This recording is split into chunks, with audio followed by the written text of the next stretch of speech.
नमस्कार दोस्तों, मैं राजेश अग्रवाल पन्ना कंपटीशन क्लासेस में आपका एक बार फिर से स्वागत करता हूं लेक्चर नंबर 27 के साथ। आज बात करते हैं मैनेजमेंट के चौथे फंक्शन अर्थात लीडिंग, प्लानिंग, ऑर्गेनाइजिंग, स्टाफिंग। आज चौथा फंक्शन लीडिंग और लीडिंग का पार्ट 1 लेके आज आपके सामने हाजिर हूं मैं, है ना, आपका दोस्त राजेश अग्रवाल।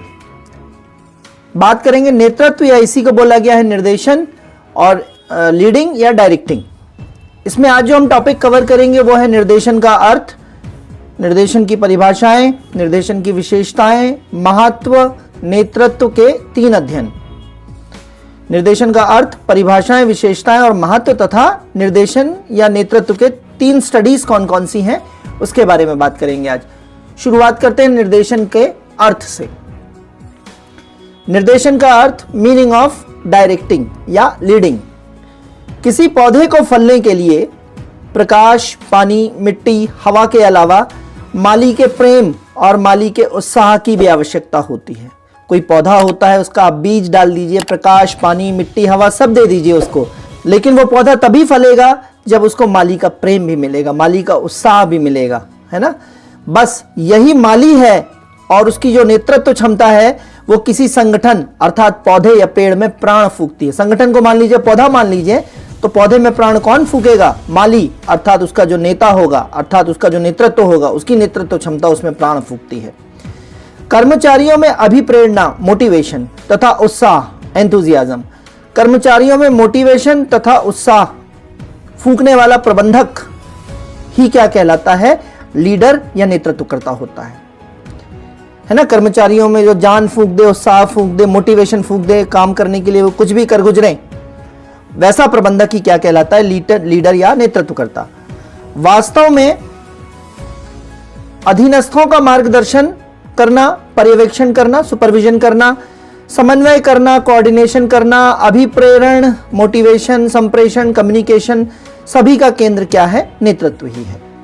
ठीक है, चाहे अधीनस्थों का मार्गदर्शन हो, पर्यवेक्षण हो, समन्वय, अभिप्रेरण, संप्रेषण, सभी का केंद्र क्या है? नेतृत्व ही है। अब बात करते हैं निर्देशन की परिभाषाएं। निर्देशन की परिभाषाओं में कून्स ओडोनेल जाना माना नाम है आपका। क्या कहते हैं? नेतृत्व व्यक्तियों को प्रभावित करने की कला व प्रक्रिया है जिससे व्यक्तियों को स्वेच्छा से कार्य करने के लिए उत्साहित किया जा सके। नेतृत्व व्यक्तियों को प्रभावित करने की कला है और एक प्रक्रिया है जिससे व्यक्तियों को स्वेच्छा से कार्य करने के लिए उत्साहित किया जा सके। कौन बोलते हैं? Coons O'Donnell. दूसरी परिभाषा है मूने तथा रैले की। मूने तथा रैले क्या कहते हैं कि प्रबंध प्रक्रिया के दौरान प्रबंधक वर्ग जो लीडर कहलाता है, जो दृष्टिकोण अपनाता है उसी को नेतृत्व कहते हैं। अर्थात मैनेजमेंट प्रोसेस के दौरान जो प्रबंधक वर्ग जो लीडरशिप स्टाइल अपनाता है या दृष्टिकोण अपनाता है उसी को नेतृत्व कहते हैं। कौन बोलता है? मूने तथा रैले। हॉज तथा जॉनसन की परिभाषा क्या कहती है?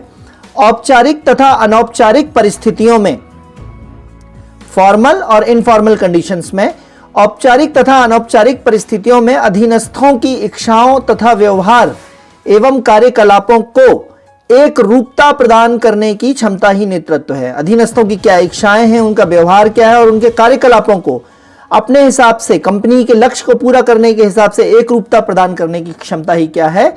नेतृत्व है। चाहे परिस्थितियां औपचारिक हो चाहे अनौपचारिक हो। ये कौन बोलते हैं? हॉज तथा जॉनसन। तीसरा टॉपिक आज का, निर्देशन की विशेषताएं। तो निर्देशन की विशेषताएं क्या है कि निर्देशन का संबंध जो है वो मानवीय पहलू से है ना। ह्यूमन मैनेजमेंट है, उन्हीं का तो नेतृत्व करेगा लीडर। निर्देशन हेतु अनुयायी होना चाहिए। किसका निर्देशन कर लोगे यदि आपके अनुयायी नहीं है? इंग्लिश में बोलते हैं डेसिपल, है ना। आपके साथ भीड़ नहीं है, आपके अधीनस्थ नहीं है, तो किसका नेतृत्व करोगे आप? निर्देशन एक निरंतर चलने वाली प्रक्रिया है जब तक ऑर्गेनाइजेशन रहेगी। निर्देशक व अनुयायी के बीच संबंध कैसा होना चाहिए? क्रियाशील या एक्टिव संबंध होना चाहिए, निष्क्रिय नहीं होना चाहिए। समस्त उद्देश्यों में एक रूपता स्थापित करना ही निर्देशन है। मेरा उद्देश्य अलग हो सकता है, किसी दूसरे का उद्देश्य अलग हो सकता है, तीसरे का उद्देश्य अलग होता है। सबके उद्देश्यों को किसका उद्देश्य बना दिया जाए? कंपनी का उद्देश्य बना दिया जाए और ऐसा करने वाला जो नेतृत्व होगा वही लीडर कहलाएगा। तो समस्त उद्देश्यों में एक रूपता स्थापित करना ही क्या है? निर्देशन है। नेतृत्व के जो नेता होता है, नेतृत्व के बोल जो उसने बोला है या जो उसने लिखा है उससे ज्यादा उसका चरित्र या आचरण छाप छोड़ता है। नेतृत्व का बोलना उतना इंपॉर्टेंट नहीं है, उसका लिखावट इतनी इंपॉर्टेंट नहीं है जितना कि उसका चरित्र या उसका आचरण जो है वो समूह पे या लोगों पे छाप छोड़ेगा। जैसा उसका चरित्र होगा वैसा ही नीचे वालों का होगा। नेतृत्व परिस्थितियों पर निर्भर करता है। एग्जाम्पल, एक व्यक्ति शांत चित्त समय में ज्यादा अच्छा नेतृत्व करता है, हो सकता है, किंतु वह दबाव के समय असफल नेतृत्व कर पाता है। तो नेतृत्व परिस्थितियों पर निर्भर करता है। हो सकता है एक नेतृत्व करता हर एक परिस्थितियों में अच्छा नेतृत्व ना कर सके। कुछ शांत परिस्थितियों में अच्छा नेतृत्व कर सकते हैं, कुछ दबाव की परिस्थितियों में अच्छा नेतृत्व कर सकते हैं, कुछ दोनों परिस्थितियों में अच्छा नेतृत्व कर सकते हैं। जो ऐसा करेंगे वो सबसे सफल नेतृत्वकर्ता कहलाएंगे। नेतृत्व जो है वो मानवीय आचरण को व्यवहारिक रूप से समझने वाला होना चाहिए, है ना। नेतृत्व जो है वो मानवीय आचरण को व्यवहारिक रूप से समझता है। इसीलिए जो नेता है ना वो सैद्धांतिक रूप से और व्यवहारिक रूप से बहुत आगे होते हैं, क्योंकि वो सिद्धांतवादी कम व्यवहारिक ज्यादा होते हैं, ठीक है। इसलिए वो बहुत आगे होते हैं नेता, ठीक है। तो नेतृत्व मानवीय आचरण को व्यवहारिक रूप से समझने वाला होना चाहिए। नेतृत्व की कथनी करनी में अंतर नहीं होना चाहिए। जो कह दिया सो फिर अपने नीचे वालों, अपने अधीनस्थों, अपनी जनता के लिए प्राण न्यौछावर करने वाला होना चाहिए। तो नेतृत्व की कथनी और करनी में अंतर नहीं होना चाहिए। और नेतृत्व को अपनी शक्तियों का ज्ञान सही सही होना चाहिए कि उसकी पहुंच कहां तक है, वो क्या क्या कर सकता है। उसके शक्तियों का भान और ज्ञान सही सही होना चाहिए, ठीक है। फिर बात करते हैं निर्देशन का महत्व। जॉन सेमोर के अनुसार व्यवसाय में निर्देशन युद्ध की मोर्चाबंदी के जैसा है। किसी प्रोफेशन में अगर लीडरशिप है या डायरेक्टिंग जो है वो युद्ध की मोर्चाबंदी करने जैसा है। इसके निम्न महत्व हैं। कर्मचारियों में समन्वय स्थापित करना। दोस्तों, क्या आप भी लगातार तैयारी के कारण नहीं बना पा रहे हैं अपने मैनेजमेंट सब्जेक्ट के प्रॉपर नोट्स, तो ज्वाइन कीजिए हमारे पटवारी मैनेजमेंट सब्जेक्ट के कंप्लीट कोर्स को, जिसमें आपको मिलेगा recorded classes, all lecture, PDF notes, test री। यह केवल इसकी फीस केवल 99 रुपए है। तो अभी व्हाट्सअप कीजिए इस कोर्स को ज्वाइन करने के लिए 90 39 53 44 79 पर। दोस्तों, आपको लेक्चर पसंद आ रहे हो तो लाइक, सब्सक्राइब और शेयर जरूर करिए। बेल आइकन पर प्रेस करिए और कमेंट जरूर करिए, है ना। बहुत मेहनत से आपके लिए सारी चीज़ें लेकर आ रहा हूँ। कुछ मोटिवेशन मेरे लिए भी हो। कमेंट जरूर करिए, सब्सक्राइब, लाइक, शेयर करिए, ठीक है। दूसरा महत्व है कर्मचारियों में प्रेरणा का संचार करना, ठीक है। परिवर्तनों, कठिनाइयों के लिए अधीनस्थों को राजी करना। मान लीजिए कि ऑर्गेनाइजेशन में पुराने लोग हैं, अब सारा काम कंप्यूटराइज ढंग से होना है, नए कंप्यूटर आना है, तो लोग परिवर्तनों और कठिनाइयों से डरेंगे। तो अधीनस्थों को तैयार करना, उनमें उत्साह फूंकना और समय समय पे उनकी मदद करना। कर्मचारियों में परस्पर विश्वास तथा सहन शक्ति का सृजन करना, यह भी नेतृत्व का गुण है। कर्मचारियों के व्यक्तित्व विकास में भी सहायक है। जिसके अंदर जो पोटेंशियल छुपा हुआ है उस पोटेंशियल को जान के और उसके पोटेंशियल को मैक्सिमम लेवल पे एक्सप्लोर करना, यह भी नेतृत्व का गुण है। सामाजिक परिवर्तन की आधारशिला जो है वो कुशल नेतृत्व है। यदि समाज में कोई बड़ा परिवर्तन चाहिए तो वो परिवर्तन तब होगा जब जनसमूह का नेतृत्व करने वाला व्यक्ति कुशल नेतृत्वकर्ता होगा। तो सामाजिक परिवर्तन की आधारशिला क्या है? कुशल नेतृत्व, ठीक है। तो ये थे नेतृत्व के महत्व। तो हम क्या पढ़ चुके हैं? नेतृत्व की जनरल समझ पढ़ चुके हैं, परिभाषाएं पढ़ चुके हैं, विशेषताएं पढ़ चुके हैं, महत्व पढ़ चुके हैं। अब आगे हम टेक्निकल पार्ट पे बढ़ेंगे इसका थोड़ा सा। 3 लीडरशिप स्टडीज, है ना। नेतृत्व के बारे में 3 महत्वपूर्ण अध्ययन हुए थे, उनको मैंने शॉर्ट में एक ट्रिक बना दिया है, इयोमी। जैसे शियोमी का मोबाइल आता है इसी तरीके से इयोमी, ठीक है। इयोवा नेतृत्व, फिर ओहियो नेतृत्व, फिर मिशिगन नेतृत्व, ठीक है। इयोवा नेतृत्व अध्ययन पहला लीडरशिप स्टाइल या लीडरशिप स्टडी, पहली लीडरशिप स्टडी है, नेतृत्व का पहला अध्ययन है। इयोवा नेतृत्व अध्ययन, आयोवा लीडरशिप स्टडीज, स्टडी होना चाहिए, स्टडीज नहीं। अमेरिका के इयोवा विश्वविद्यालय में आपसे पूछा जाएगा इयोवा नेतृत्व अध्ययन कहां पे हुआ था, तो अमेरिका का विश्वविद्यालय है। तो अमेरिका के इयोवा विश्वविद्यालय में लेविन, लिपिट तथा वाइट ने अध्ययन किया था। ये पूछा गया है परीक्षा में, लेविन, लिपिट और वाइट, ठीक है। तो ले लिव है ना, या ले लिव, ले लिव, ले लेवी, ले लेवी। इयोवा विश्वविद्यालय में लेविन, लिपिट तथा वाइट ने अध्ययन किया था। इस यह अध्ययन जो है वो नेतृत्व की 3 आधारभूत स्टाइल या शैलियों की बात करता है। इओवा स्टडी जो है वो नेतृत्व की 3 बेसिक स्टाइल्स की बात करता है।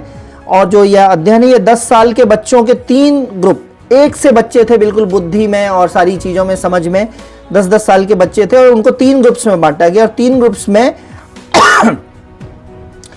ग्रुप्स में अलग अलग नेतृत्व का स्टाइल दिया गया। पहले ग्रुप के बच्चों को दिया गया निरंकुश नेतृत्व, पहले ग्रुप के बच्चों को दिया गया निरंकुश नेतृत्व, दूसरे ग्रुप के बच्चों को दिया गया लोकतांत्रिक नेतृत्व, बच्चे सब समान हैं तीनों ग्रुप में, और तीसरे ग्रुप को दिया गया अबाध नेतृत्व।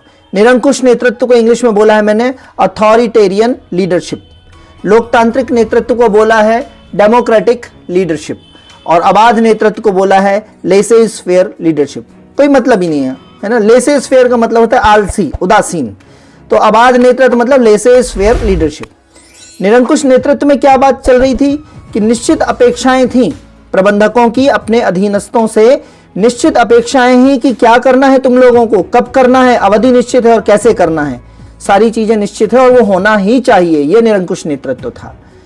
लोकतांत्रिक नेतृत्व क्या कहता है, डेमोक्रेटिक लीडरशिप, ग्रुप को गाइड करते थे ये लोग, ये सारे अपने अधीनस्थों को गाइड भी करते थे, उनके बीच काम करते समय उनके सहभागी भी बनते थे और एक ग्रुप दूसरे ग्रुप से इनपुट्स भी ले सकते थे। मतलब इनका स्टाइल कैसा था, लीनियंट था, है ना, उदार था, लोकतांत्रिक था। और तीसरा जो अबाध नेतृत्व था, अबाध नेतृत्व या लेसेज फेयर लीडरशिप, लेसेज में यहां जेड आएगा, लेसेज जेड, गाइडेंस लगभग नहीं के बराबर था, कोई मतलब नहीं, तुम लोग देखते रहो, अपना प्रोडक्शन करते रहो, निर्णय ग्रुप के लोग स्वयं ले लें, बड़ों को, ऊपर वालों को कोई मतलब नहीं है, उदासीन है बिल्कुल, तो गाइडेंस भी नहीं है, निर्णय भी आप लोग स्वयं ले लो, तो ये अबाध नेतृत्व कहलाए। 3 लीडरशिप स्टाइल कौन कौन सी हो गई, निरंकुश, अथॉरिटेरियन, लोकतांत्रिक, डेमोक्रेटिक, अबाध, लेसेज फेयर, और तीनों के विशेषताएं बता दी। अब देखिए अध्ययन क्या कहता है इसमें आगे कि इन तीनों समान ग्रुपों में, ग्रुप 1, ग्रुप 2 और ग्रुप 3 में 10-10 साल के सारे बच्चे हैं, समान आईक्यू वाले, तो इन तीनों समान ग्रुपों को उक्त 3 प्रकार के नेतृत्व प्रदान किए गए तथा इनकी संतुष्टि, ये ध्यान रखिएगा, कौन कौन से पैरामीटर पे अध्ययन किया गया। तो इन ग्रुपों की संतुष्टि, सेटिस्फैक्शन, निराशा मतलब फ्रस्ट्रेशन, अपने लीडर से निराशा भी हो सकती है, फ्रस्ट्रेशन भी हो सकता है, तो संतुष्टि, आक्रामकता पर असर जांचे गए। किस किस पे जांचे गए, संतुष्टि, निराशा तथा आक्रामकता, इन तीनों, ये तीनों पॉइंट्स याद रखेंगे, परीक्षा में आएंगे, इन पर असर जांचे गए। यह पहला मौका था जब वैज्ञानिक विधि से नेतृत्व का अध्ययन किया गया। ध्यान देंगे, आयोवा एक्सपेरिमेंट पहला एक्सपेरिमेंट है जब साइंटिफिक स्टाइल से लीडरशिप का स्टडी किया गया, पूछा जा सकता है। इस अध्ययन से निष्कर्ष निकला कि एक ही समान समूह के लोगों पर भिन्न भिन्न नेतृत्व का क्या क्या प्रभाव होता था। और आंसर क्या निकल के आता है कि ज्यादातर बच्चों ने कौन सा लीडरशिप स्टाइल पसंद किया, दूसरा ग्रुप वाला, डेमोक्रेटिक, लोकतांत्रिक स्टाइल पसंद किया, जिसमें वो काम करने की स्वतंत्रता देते थे, उनके साथ काम में सहभागी बनते थे, उनको मदद करते थे, उनको सपोर्ट करते थे। तो डेमोक्रेटिक स्टाइल जो है सबसे ज्यादा बच्चों ने पसंद किया और उत्पादन सबसे ज्यादा किस में आया, ग्रुप 2 में, जो लीडरशिप स्टाइल था, डेमोक्रेटिक स्टाइल या लोकतांत्रिक तरीका नेतृत्व का, उसमें सबसे ज्यादा उत्पादन आया। यह थी पहली स्टडी, आयोवा स्टडी, अमेरिका विश्वविद्यालय की। दूसरी स्टडी है ओहियो स्टेट यूनिवर्सिटी नेतृत्व अध्ययन, Ohio state university leadership study. यह भी अमेरिका का एक यूनिवर्सिटी है, ओहियो, है ना। मैंने पीछे कोड क्या बताया था, EO, तो E मतलब आयोवा और O मतलब ओहियो और मी मतलब आगे चल के मिशिगन। तो ओहियो स्टेट यूनिवर्सिटी क्या कहता है, यह एक व्यवहारिक नेतृत्व सिद्धांत का अध्ययन है। ध्यान देंगे, व्यवहारिक नेतृत्व सिद्धांत का अध्ययन है ओहियो, जिसमें नेतृत्व के दृष्टिकोणों के बारे में या 2 दृष्टिकोणों का अध्ययन किया गया है।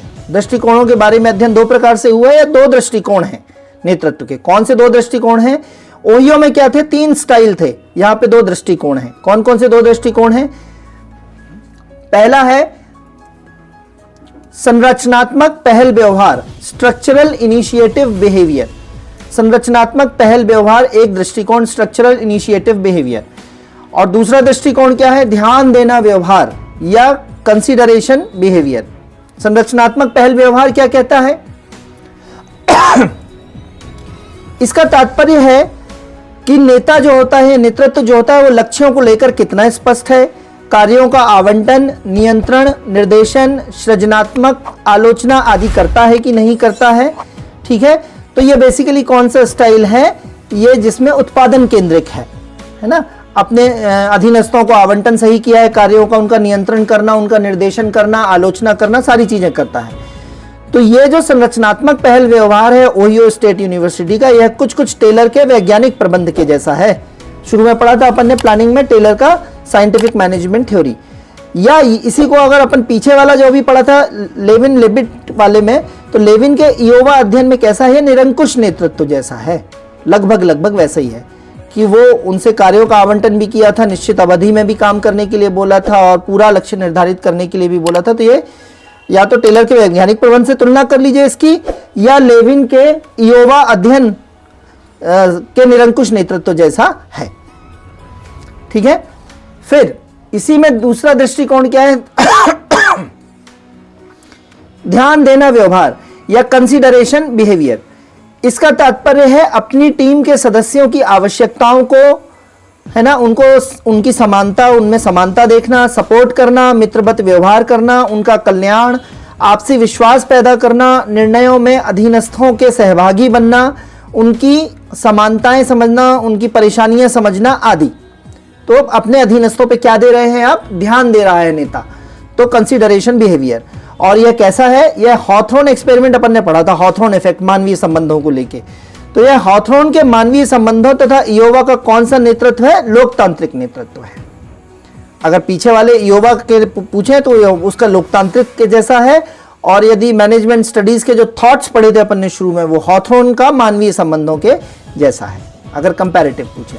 संरचनात्मक पहल व्यवहार किसके जैसा था, या तो टेलर के वैज्ञानिक प्रबंध के जैसा था, या पिछले पेज में जो पढ़ा है निरंकुश नेतृत्व लेविन के इयोवा अध्ययन के। ऐसे ये वाला कैसा है, हॉथरॉन के मानवीय संबंधों जैसा, या इयोवा अध्ययन का कैसा, लोकतांत्रिक नेतृत्व जैसा। अच्छे से समझ लीजिएगा, प्रश्न यहां से आएगा ही। ये दूसरा अध्ययन था ओहियो स्टेट यूनिवर्सिटी नेतृत्व अध्ययन। अब बात करते हैं तीसरा, जो नेतृत्व शैली का तीसरा अध्ययन हुआ था, मिशिगन नेतृत्व अध्ययन, द मिशिगन लीडरशिप स्टाइल। ये भी अमेरिका में है, मिशिगन यूनिवर्सिटी। इसमें रेंसिस लिकर्ट ने 2 नेतृत्व व्यवहारों का अध्ययन किया है। सबसे पहले तो पूछेगा मिशिगन नेतृत्व अध्ययन किसने किया है, तो रेंसिस लिकर्ट ने किया है।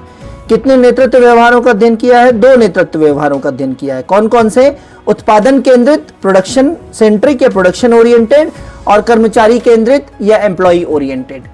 ठीक है, ये अपन पहले जान चुके हैं, उत्पादन केंद्रित या प्रोडक्शन ओरिएंटेड या प्रोडक्शन सेंटर्ड, और कर्मचारी केंद्रित एम्प्लॉय सेंटर्ड या एम्प्लॉय ओरिएंटेड, है ना। अच्छा, अब उत्पादन केंद्रित में जो है प्रबंधन उत्पादन से मतलब रखेगा, कर्मचारियों से मतलब नहीं रखेगा, और कर्मचारी केंद्रित में कर्मचारी पहले है, उत्पादन तो बाद में भी है, तो कर्मचारियों का ध्यान रखना पहले है। तो अब इसकी तुलना यदि पिछले वालों से करें तो क्या होगा, ये ओहियो जो पहली स्टडी करी है आज अपन ने, ये ओहियो के संरचनात्मक पहल व्यवहार जैसा है। ओहियो दूसरा, ओहियो के संरचनात्मक पहल व्यवहार जैसा है, उत्पादन से मतलब है उनको, है ना। और ये ओहियो के ध्यान देना या कंसीडरेशन बिहेवियर के व्यवहार से मिलता है। ठीक है, इसमें मैनेजर अधीनस्थों के कार्यों पर पैनी नजर तथा निष्पादन केंद्रित होते हैं, परफॉर्मेंस सेंटर होते हैं। परफॉर्मेंस चाहिए, आपके कार्यों पे पैनी नजर है, बिल्कुल गिद्ध जैसी नजर है मैनेजर की अधीनस्थों पे। ठीक है, उत्पादन केंद्रित, उत्पादन से मतलब है आप मरो या जियो। ठीक है, इसी तरीके से ये जो कर्मचारी केंद्रित होता है, ये कैसा है, मानवीय संबंधों पर ध्यान दिया जाता है। ठीक है, ये अर्थात ध्यान देना जैसा है, और कहीं कहीं ये लोकतांत्रिक बिहेवियर जैसा भी है। ठीक है, तो ये तीसरा नेतृत्व है मिशिगन नेतृत्व, जिसमें उत्पादन केंद्रित और कर्मचारी केंद्रित। 3 तरीके स्टडी कर लिए अपन ने, इयोवा, ओहियो और मिशिगन। अच्छे से पढ़िएगा, यहां से एक प्रश्न निश्चित है। और लास्ट में नोट क्या कहता है कि मिशिगन स्टडी जो हुई है, ये लास्ट वाली मिशिगन स्टडी में कड़ी नजर की जगह सामान्य नजर होती है, जबकि उत्पादन केंद्रित पद्धति में उत्पादन ज्यादा मिलता है। मिशिगन अध्ययन जो है, इसमें जो प्रबंधक हैं वो बहुत कड़ी नजर या बहुत कड़क होने की जगह कैसे हैं, सामान्य देखे हैं, कहीं गलती तो नहीं कर रहे, गलती करेंगे तो धीरे से समझा देंगे, है ना, बहुत डांटेंगे नहीं। तो इसके कारण क्या होता है कि मिशिगन नेतृत्व में जो उत्पादन केंद्रित है, उत्पादन केंद्रित पद्धति में उत्पादन ज्यादा मिल रहा है। क्योंकि नजर तो रखे हैं लेकिन दूर से नजर बनाए हैं, कोई बहुत ज्यादा डांट फटकार नहीं रहे, कड़ी नजर नहीं है, सामान्य नजर है मिशिगन अध्ययन में। जबकि इसके पहले जो निरंकुश था और संरचनात्मक पहल व्यवहार था, यहाँ कड़ी नजर थी, तो यहाँ उत्पादन अच्छा नहीं मिल रहा था। ठीक है दोस्तों, तो आशा है आपको लेक्चर समझ में आ रहे होंगे और काफी कुछ पार्ट अपना हो चुका है, लगभग 60% पे पहुंच चुके हैं अपन, और धीरे धीरे करके इस महीने के अंत तक अपन पूरा विजय पा लेंगे। आशा है आपको लेक्चर पसंद आ रहे हैं तो आप लाइक, सब्सक्राइब और शेयर जरूर करेंगे। थैंक यू, धन्यवाद।